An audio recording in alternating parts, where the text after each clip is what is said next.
If we have Amy's heart, we can save Hannah. Agree to organ donation, and if necessary, push Amy down the stairs or hit her. I will do it. In any case, give Amy's heart to Hannah. My husband demanded, make your own daughter almost die to offer her heart for my niece. Facing his outrageous requests, I felt like I was losing my mind. David and I have been married for about 5 years. Our daughter, Amy, was born a year after our wedding. From the moment I was pregnant, David showed no interest in our unborn child. When I told him I was expecting, his response was an indifferent, "Oh, is that so?" Perhaps it was due to the hormonal imbalance caused by pregnancy, but I remember shouting at David, "Why aren't you happy?" We ended up in a fight. I don't think David hates children. After all, when my sister Sarah gave birth to her daughter, Hannah, David, who was my boyfriend at the time, was so moved that he held the newborn and cried. "Babies are so small," he said through his tears. The look in his eyes as he touched Hannah's soft cheek was full of love. Yet for some reason, David seemed to dislike Amy, his own daughter, even before she was born. When we found out the gender and I told him, "It looks like it's a girl," all he said was, "Oh." When I asked if he would attend the birth, he immediately replied, "No."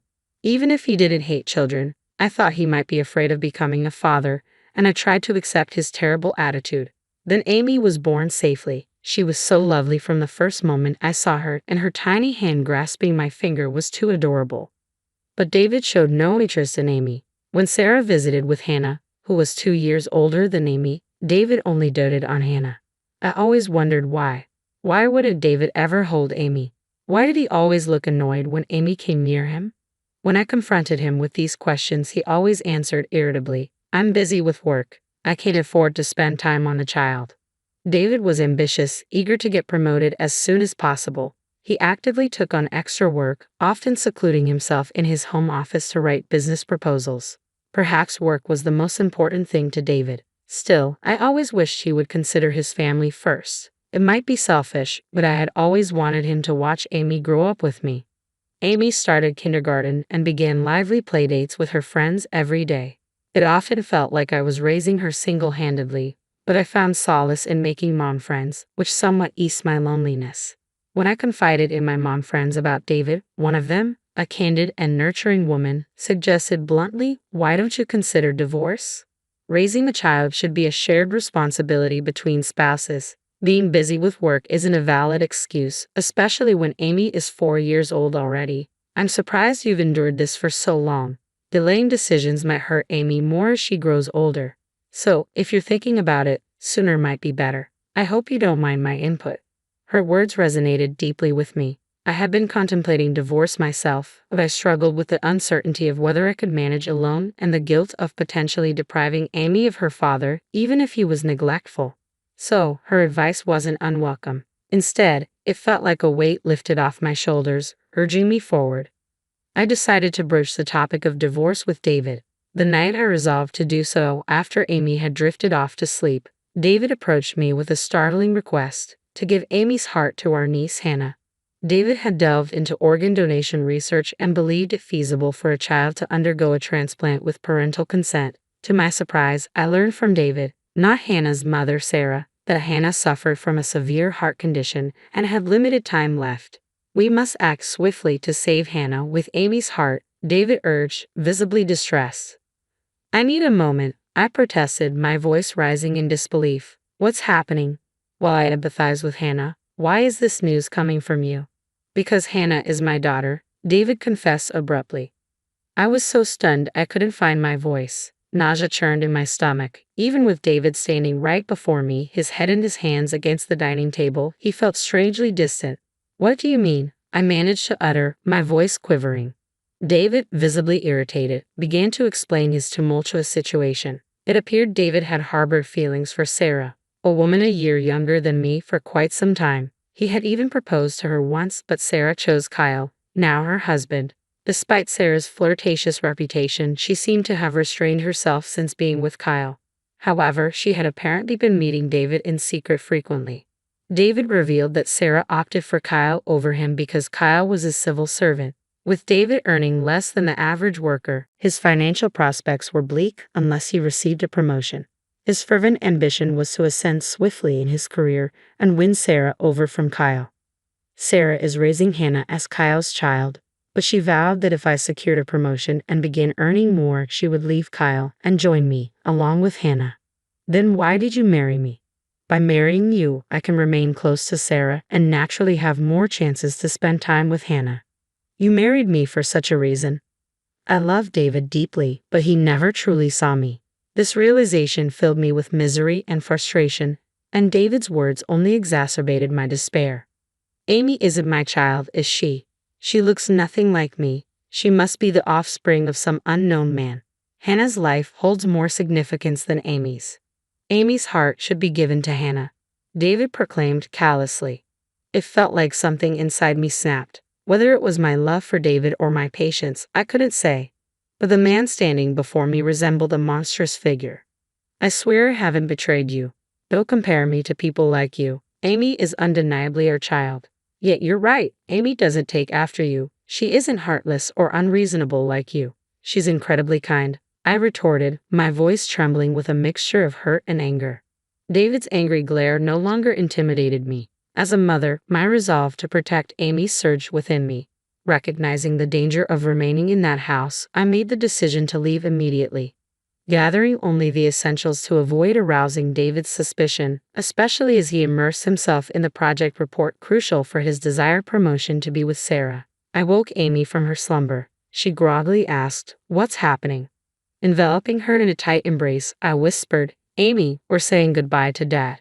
We're heading to Grandpa and Grandma's house. You may not see your kindergarten friends for a while, but can you be brave?"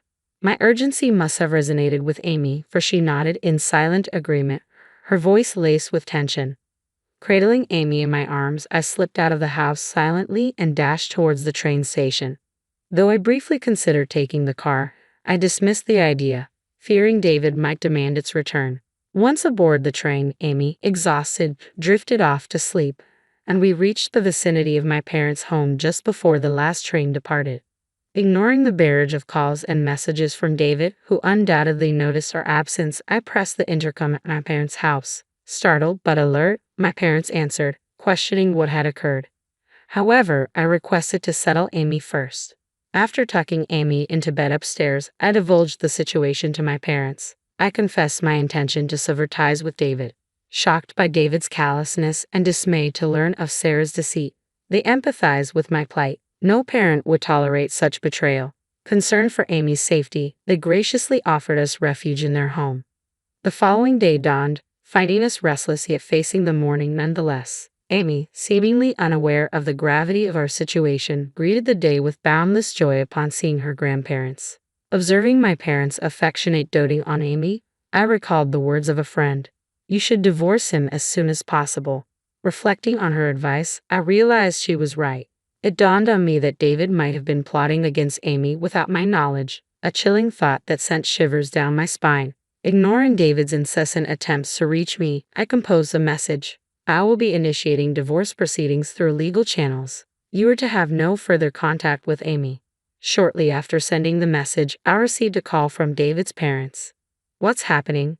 David just informed us out of the blue that you two are getting divorced. Is it true that an affair caused this, and Amy isn't biologically related to David?" To counter David's attempts to enlist his parents' support and regain custody of Amy, I decided to reveal everything to them.